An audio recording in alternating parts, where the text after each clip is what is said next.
Hello everyone, welcome to Rajeshwari Chauhan classes. So ये जो video है ये मोशन चैप्टर का थर्ड पार्ट है।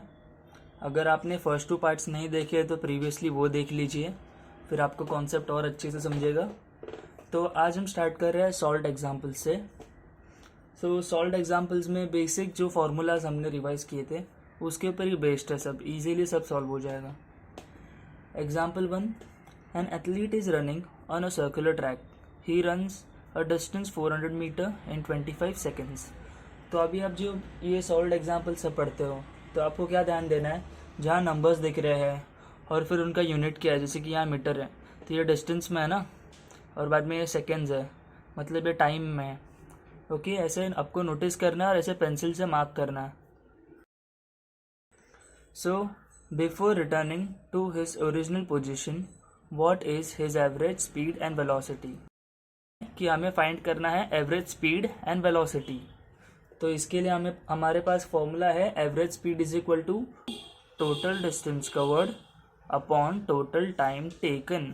सो यहाँ गिवन क्या है, total time, total distance covered या ट्रैवल्ड वो है 400 मीटर, तो यहाँ 400 लिख देंगे।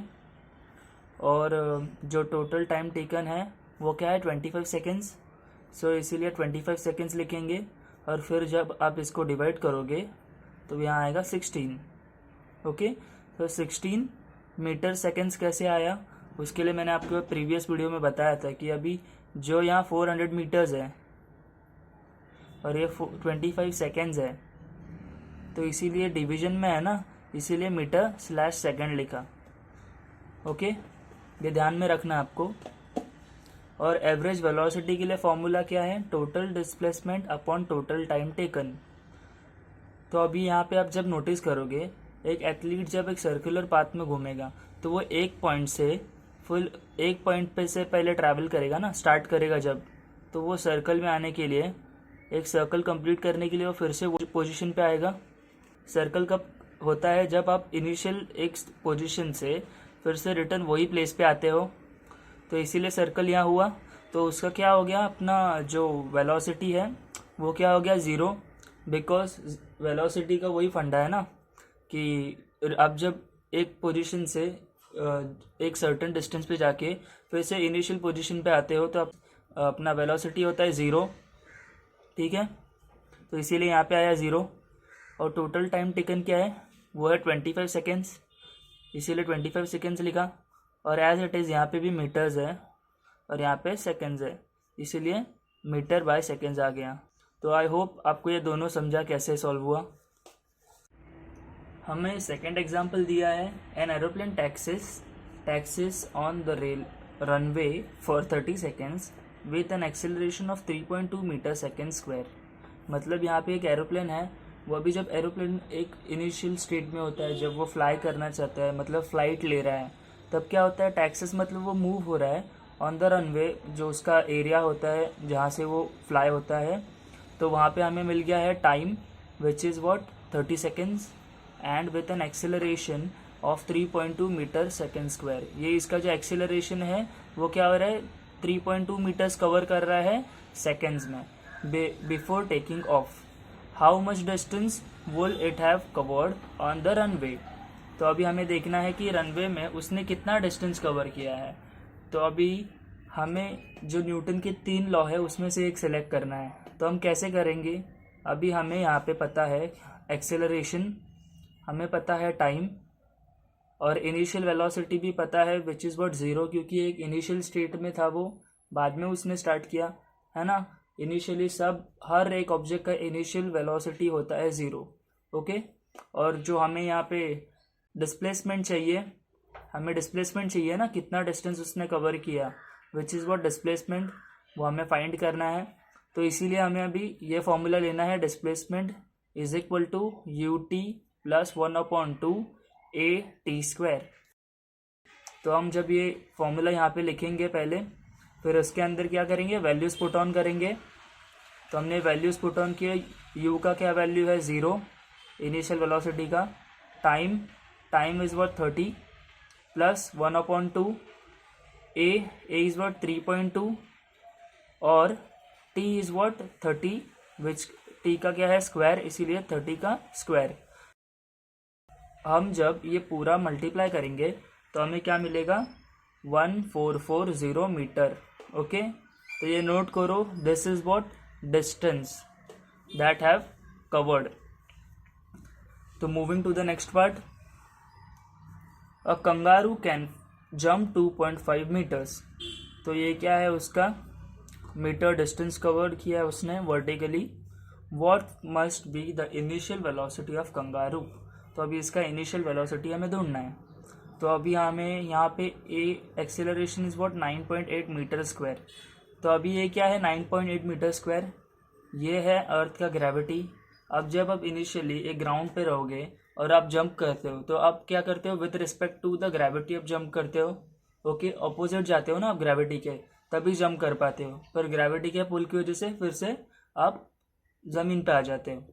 ठीक है, इसीलिए हमें क्या मिला यहाँ पे एक्सीलरेशन इसका 9.8 metre square. S is what distance is what 2.5 metre. उसने क्या किया 2.5 मीटर का हाइट का जंप किया उसने। ओके, और फिर v is what initial velocity is what final velocity, u is what initial velocity, और हमें यहाँ इनिशियल वेलोसिटी ढूंढना है ना, इसीलिए हमने ये फॉर्मूला लिया, क्योंकि with respect to initial velocity ये वाला फॉर्मूला है। तो हम अभी वैल्यू पुट ऑन करेंगे। तो v का वैल्यू है 0, u स्क्वायर का क्या है विच इज़ वॉट इनिशियल वेलोसिटी, उसका है हमें ढूंढना है 2 फाइंड, और +2 विच is what part of formula 2 into 9.8। Acceleration के बदले हमने लिखा 9.8, माइनस क्यों लिखा, क्योंकि जो वो अपोजिट डायरेक्शन में जा रहा है ना। अभी जब एक सर्टन आपने बॉल फेंका और जब वो अर्थ की वजह से नीचे पुल होता है, तब क्या होता है अर्थ के रिस्पेक्ट में एक्ट हो रहा है ना ग्रेविटी के, इसीलिए वो पॉजिटिव रहता है। पर जब आप उसको ऊपर फेंकते हो, जब नीचे आता है तब पॉजिटिव में एक्ट होता है, पर जब आप उसको ऊपर फेंकते हो तो अर्थ के ग्रेविटेशन के अपोजिट जा रहा है, इसीलिए माइनस हो रहा है। ठीक है, तो इसीलिए हमने माइनस लिखा है यहाँ पे। और एस इज वॉट डिस्प्लेसमेंट, उसने कितना हाइट का जंप किया कंगारू ने 2.5 मीटर, तो इसीलिए हमने नेगेटिव साइन दिया था, वही डिफाइन किया यहाँ पे क्यों किया। 0 square is equal to u square minus 49। तो 49 इसको मल्टीप्लाई किया ये सबको, तब आया, और यहाँ का जो साइन था प्लस का वो नेगेटिव हो गया इसकी वजह से। तो अभी u square is equal to, अभी ये 0 है, इसको यहाँ लेके गए। ठीक है, तो ये नेगेटिव था, ऐसे हो गया ना। अभी ये अरेंजमेंट कैसे हुआ, यू स्क्वायर वहाँ गया और यहाँ पे -49 रह गया, तो हमने कट किया, नेगेटिव नेगेटिव कट, तो इसीलिए यहाँ पे क्या आया u square is equal to 49। तो अभी u square is equal to, हम अब क्या करेंगे इसको, तो इसीलिए क्या हो गया u square is equal to 7 metre square. Example 4, a motor boat starts from the rest and moves with the uniform acceleration if it attains the velocity of 15 metre. अभी हमें यहाँ दिया है वेलोसिटी अटेंड किया उसने 15 मीटर से, in time भी दिया है यहाँ 5 seconds. Calculate the acceleration and the distance travelled in that time. तो हमें यहाँ कैलकुलेट क्या करना है, एक्सेलरेशन और डिस्टेंस ट्रेवल्ड मतलब डिस्प्लेसमेंट। ओके, तो अभी हमें यहाँ पे क्या क्या मिला है। First of all initial velocity हमारा 0 है, क्योंकि उसने क्या किया है रेस्ट से स्टार्ट किया है। और बाद में final velocity which is v is what 15, final velocity यहाँ दिया है। उसने क्या अटेंड किया स्पीड ऑफ 15 मीटर सेकेंड, इसीलिए final velocity is 15 metre second, और टाइम इज़ व्हाट 5 सेकेंड्स। और हमें यहाँ ढूंढना है acceleration. Okay, first of all acceleration ढूंढना है, इसीलिए एक्सेलरेशन का लिखा। तो अभी acceleration is equal to v minus u upon t. अभी ये कहाँ से मिला हमें, जो फर्स्ट न्यूटन फॉर्मूला है ना, v is equal to u plus a t, तो हमने इसको रीअरेंज किया है। तो इसके अंदर जो ये v is equal to u plus a t, इसको हम कैसे लिख सकते हैं और पॉसिबल वेज में, v माइनस ये यहाँ गया, okay, is equal to 80 v minus u upon ये t यहाँ गया, t is equal to a, तो हमें क्या मिला, a is equal to v minus u upon t. Clear, given में है वो सब हम पुट ऑन करेंगे, तो इसीलिए हमें मिला v is equal to 15 minus u is equal to 0 upon 5 which is what time.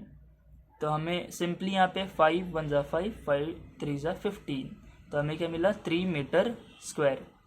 अब हम सेकंड पार्ट ढूंढेंगे उसका। From the equation, second equation of motion the distance covered will be. तो अभी हमें ढूंढना है डिस्टेंस कवर्ड, तो इसीलिए उसका फॉर्मूला है s is equal to which is what displacement is equal to u t plus 1/2 AT square. So s is equal to 0 into 5 plus 1/2, a हमें पता है 3 जो हमने पीछे ढूंढा फर्स्ट पार्ट में, और टी स्क्वायर का है 5 विच इज़ वॉट टाइम जो हमें ऑलरेडी गिवन है। तो अब हम जब इसको सॉल्व करेंगे तो हमें मिलेगा 37.5 मीटर।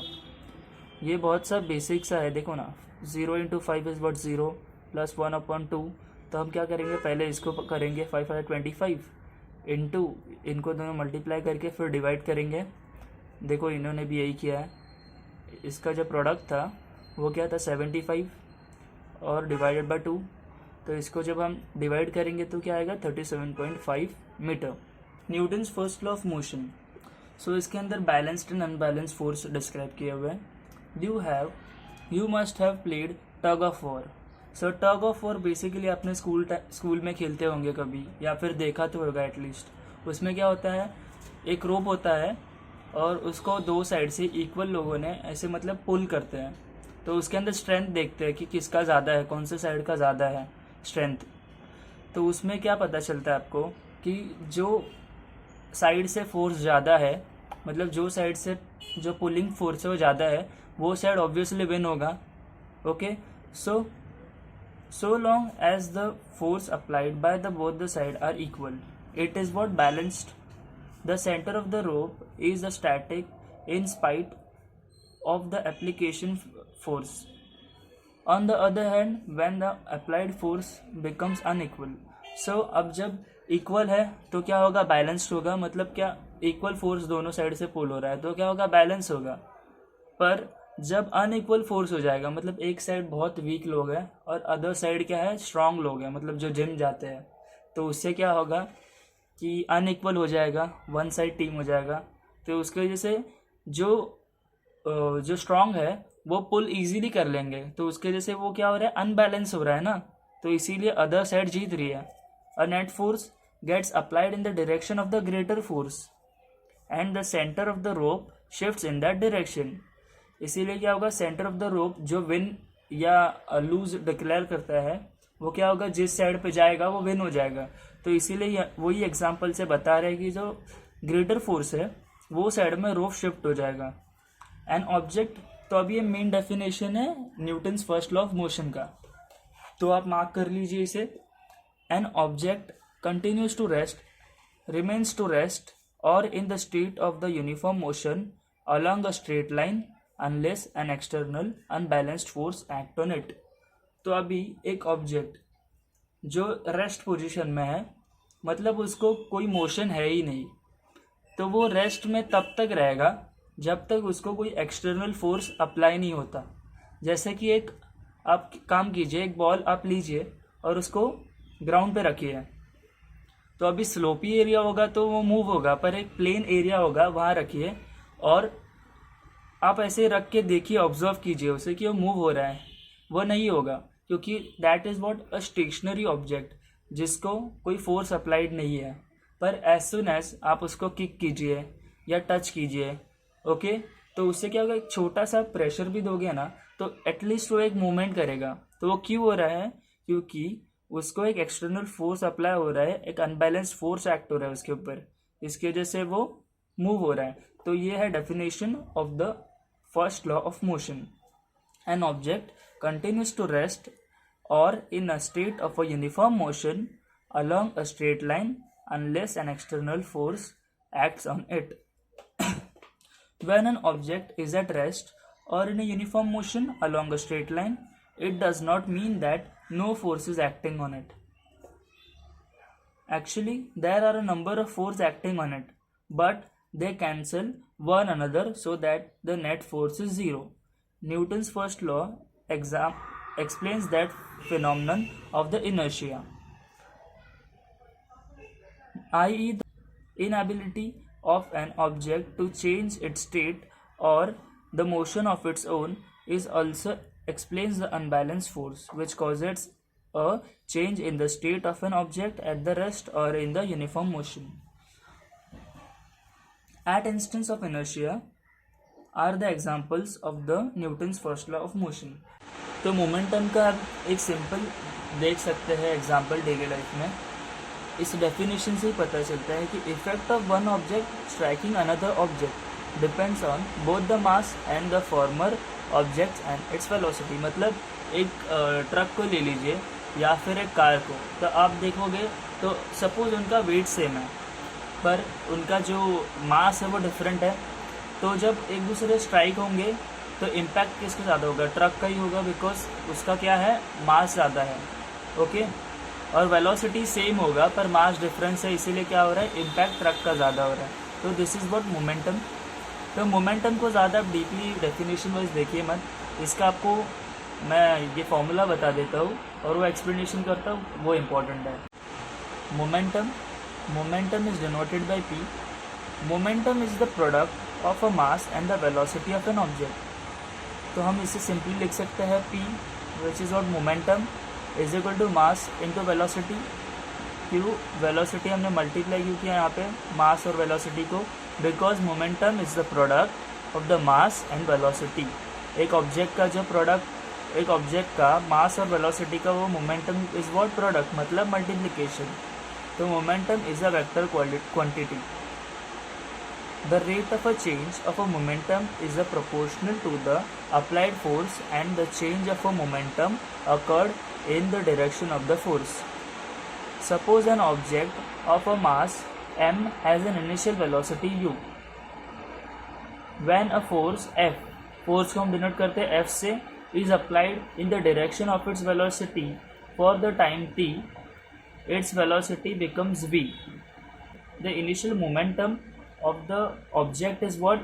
तो अब initial velocity of momentum is what? mu and its final is what? mv. तो with respect to टाइम के अकॉर्डिंगली वो क्या होगा, फाइनल में जाएगा, मतलब एक सर्टेन टाइम कंज्यूम करेगा तब भी वो इनिशियल से फाइनल में जाएगा, इसीलिए आफ्टर टाइम टी लिखा है. The rate of a change of momentum. तो अभी हमें फॉर्मूला ढूंढना है rate of change of momentum उसका, इसीलिए हम लिखेंगे change in momentum upon time. Rate of a change of momentum is equal to final momentum minus initial momentum upon time. तो इसीलिए हम क्या करेंगे, अभी मोमेंटम जो है m वो कॉमन है, इसीलिए m बाहर ले लेंगे, v minus u upon t. तो v minus u upon T जब आप देखोगे तो ये किसका फॉर्मूला है, एक्सेलरेशन का. Acceleration is equal to what, initial velocity minus final velocity. Initial velocity minus final velocity upon t. इसीलिए m है. Rate of change of momentum is what, mv minus mu upon t. तो अब यहाँ m common है, इसीलिए हम m को side में ले लेंगे. Rate of change of the momentum is equal to mv minus mu upon t. m यहाँ कॉमन है इसलिए हम इसको कॉमन ले लेंगे और फिर ब्रैकेट में आ जाएगा v minus u upon t. तो अब ये क्या हो जाएगा, v minus u upon t. Okay तो अब आपको पता है acceleration is equal to what, v minus u upon t which is what this. इसीलिए हम क्या करेंगे, यहाँ पे एक्सेलरेशन मल्टीप्लाई कर देंगे इसके साथ. तो हमें मिला rate of change of momentum is equal to m into a which is what, mass into acceleration.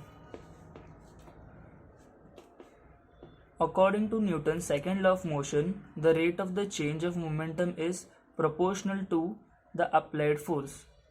Proportional को हम साइन कैसे करते हैं, अल्फ़ा से। आपको पता होगा अल्फ़ा हम ऐसे लिखते हैं, तो इसीलिए m a is proportional to f, f is equal to k m a. अब यहाँ क्या है, के इज़ कांस्टेंट ऑफ प्रोपोर्शनैलिटी, वो क्या है, कांस्टेंट ऑफ प्रोपोर्शनैलिटी, और इसका वैल्यू है 1। तो इसीलिए हम क्या लिखेंगे, F is equal to M A, F is equal to M into A. ये क्या है, हमारा फोर्स का फॉर्मूला है। ओके, ये आपको ध्यान में रखना है, force is equal to mass into acceleration. Moving to the next, Newton's third law of motion. तो मैं आपको इसके अंदर इम्पॉर्टेंट चीज़ें बताऊंगा, क्योंकि पूरा कवर करूंगा तो पूरा वीडियो लेंदी हो जाएगा और it will be a waste of time. इसीलिए मैं आपको डायरेक्टली डेफिनेशन बताता हूँ। Every action force has an equal and opposite reaction force which act simultaneously. इसका मतलब आपको डेफिनेशन से इजीली पता चल रहा है कि जब आप एक एक्शन करते हो तो उसका क्या होता है, इक्वल एंड अपोजिट रिएक्शन होता है। तो फॉर एग्जांपल आप लीजिए कि आप जब एक वॉल पे थ्रो कर रहे हो, सपोज आपका स्पीड एक सर्टन कुछ अपने स्पीड से फेंका, गुस्से में हो फेंक दिया, तो क्या होगा, बॉल नीचे गिर जाएगा दीवार को लग के, नहीं, वो क्या होगा, फिर से बाउंस होके रिटर्न बैक आपके पास वही स्पीड से आएगा। ओके, सो इसका क्या हुआ, जो आपने एक्शन किया, जो आपका एक्शन था उसका क्या हुआ, इक्वल फोर्स से आया, वो इक्वल स्पीड से आया, विथ व्हाट, ऑपोजिट रिएक्शन, मतलब क्या, ऑपोजिट डायरेक्शन से आया। इसीलिए दिया है every action force has an equal and opposite reaction force which act simultaneously. Suppose an object A has a mass m1। एक कोई भी रैंडम ऑब्जेक्ट ले लो या अज्यूम कर लो, और उसका मास क्या है, अज्यूम किया हुआ m1, इनिशियल वेलोसिटी है u और u1, एंड ऑब्जेक्ट b, और एक दूसरा ऑब्जेक्ट लेना है और उसका मास है m2 and initial velocity is u2। According to the formula for the momentum, the initial velocity of A is m1 u1 and that of B is m2 u2. Suppose these two objects collide. Collide मतलब क्या कर रहे हैं, यहाँ से फेंका, तो क्या हुआ, ऐसे आके collide. ओके, मतलब एक दूसरे टकरा गए। Let the force of A due to B be F1. Force of A is what? With respect to B, F1, the force will cause acceleration in A and its velocity will be V1. The moment of A after collision. तो अभी momentum of A क्या हो गया after collision, m1 v1। ये क्या है, formula है m1 v1। According to Newton's third law of motion, A also exerts an equal force on B but in the opposite direction. This will cause a change in the momentum of B. Its velocity after collision will be v2. तो अभी इधर क्या हुआ, B का भी collision हुआ, इसीलिए उसका velocity क्या होगा, v2। और यहाँ पे जब इसका हुआ था A का, इसके लिए हमने लिया velocity v1। The momentum of B after collision will be m2 v2। तो अभी B का जो collision के बाद क्या हुआ, m2 v2, और A का क्या हुआ, m1 v1। If F2, मतलब ये क्या है, force of B, F2 is the force that act on the object B. F2 is equal to minus of F1।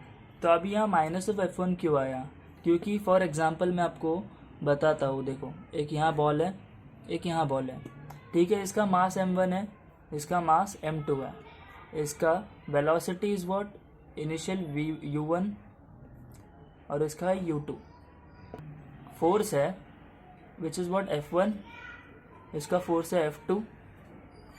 तो अभी जब ये दोनों कोलाइड होंगे तो अपोजिट डायरेक्शन से आएंगे और एक सर्टेन पॉइंट पे आके कोलाइड होंगे। ओके, तो इसकी वजह से क्या होगा, ये एक पॉजिटिव होगा और एक नेगेटिव होगा, क्योंकि this is acting from the negative side. तो इसीलिए हम लिखेंगे F2 is equal to minus of F1, क्योंकि ये अपोजिट डायरेक्शन से आ रहा है। तो आप चाहिए तो इसे ऐसे भी लिख सकते हो, F2 is equal to minus of F1, या फिर इसको यहाँ शिफ्ट करोगे तो क्या हो जाएगा, simply minus of F2 is equal to F1। Okay, खाली शिफ्ट करोगे तो हो जाएगा। तो आप ऐसे भी लिख सकते हो या फिर ऐसे भी लिख सकते हो। तो अब लिखेंगे, अब फोर्स का फॉर्मूला आपको मैंने बताया है क्या है, F is equal to M a. तो इसीलिए F2 है, इसीलिए हम क्या लिखेंगे, M2A2 is equal to minus M1A1। देखो यहाँ पे कंक्लूजन में दिया है force is equal to mass into acceleration, M2 square into, अभी यहाँ पे एक्सेलरेशन का हमें फॉर्मूला पता है, acceleration is equal to initial velocity minus final velocity upon time. ये देखो यहाँ पे कंक्लूजन में दिया है, इसीलिए हम क्या करेंगे, यहाँ पे वो अप्लाई कर देंगे। ओके, हमने किया दोनों साइड पे।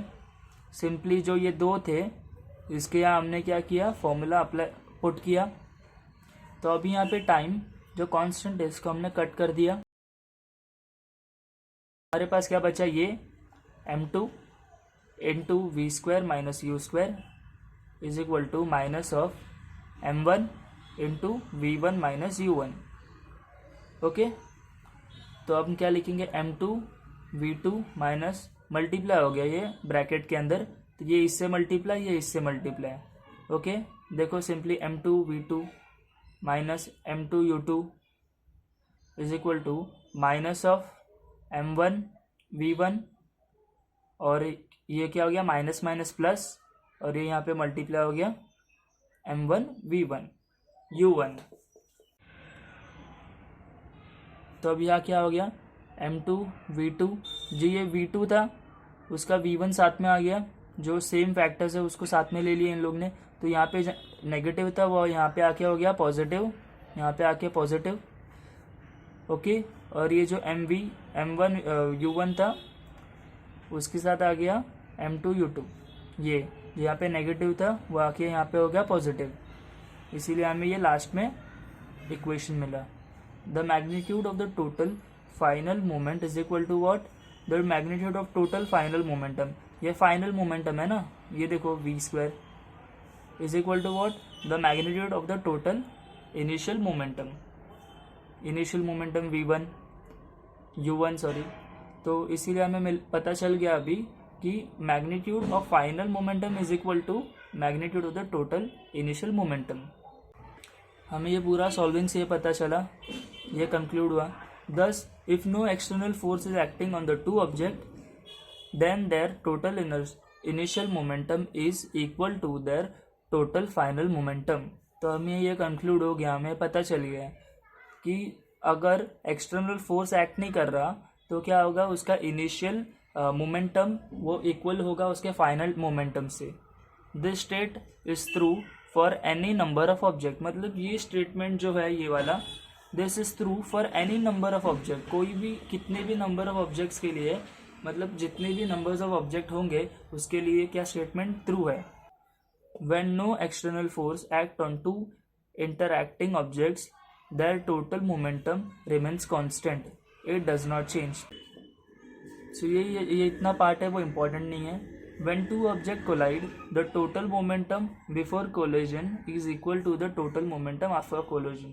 तो हमें ये भी कंक्लूड हुआ कि जब टू ऑब्जेक्ट कोलाइड करते हैं तो उसका टोटल मोमेंटम बिफोर कंक्लूजन वो क्या है, equal to the total momentum after the conclusion. In order to understand this principle, let us consider the example of a bullet fired from a gun। तो अभी यहाँ क्या किया, एक बुलेट को फायर किया है गन से।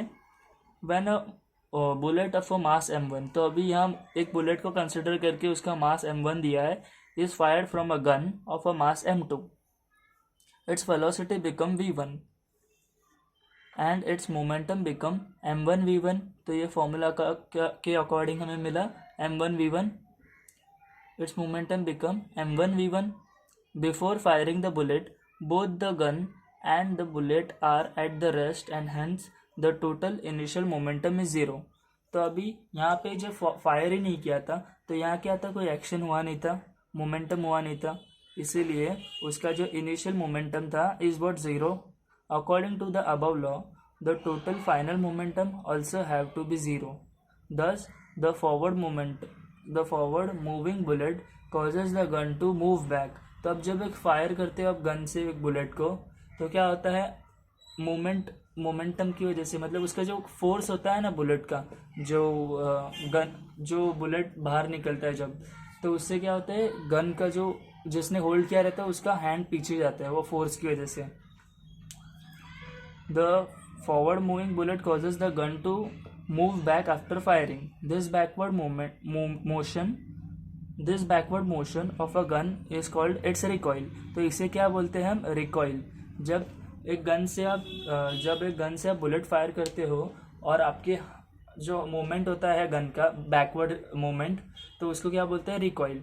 The velocity of recoil is v2 is such that. तो अब हम जब ये पूरे डेरिवेशन को जब हम ये पूरे इक्वेशन में दिए हुए m1 v1 ये सब वैल्यूज़ को हम पुट करेंगे एक फॉर्मेटिकल वे में, तब ये होगा m1 v1 plus m2 v2 is equal to 0 plus v2 square is equal to minus m1 upon m2 into v.